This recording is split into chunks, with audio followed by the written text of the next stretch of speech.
ስንጾም ክርስቲያኖች ለእግዚአብሔር ብለን ልንተው የሚያስፈልገን ነገር አለ። በትንሹ ምግብ ነው። ከፍ ሲል ግን ልንሰራው የምንፈልገውን ኃጢአት ራሱ ማቆም አለብን።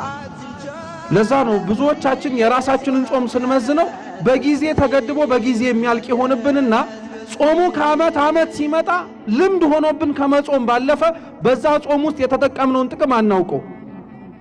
አሁንም ጾሙ ይገባል፣ አሁንም ይወጣል። ቀጣይ ዓመትም እድሜ ሰጥቶን ካለን አሁንም ይገባል፣ አብረን ጾሙን እንቀበላለን፣ ሲወጣም አብሮ ይወጣብናል። በእያንዳንዱ በምታሳልፏቸው በጾም ቀናቶች ውስጥ ክርስቲያኖች ለእግዚአብሔር ብላችሁ ልተውለት የሚያስፈልጉት ኃጢአት አለ።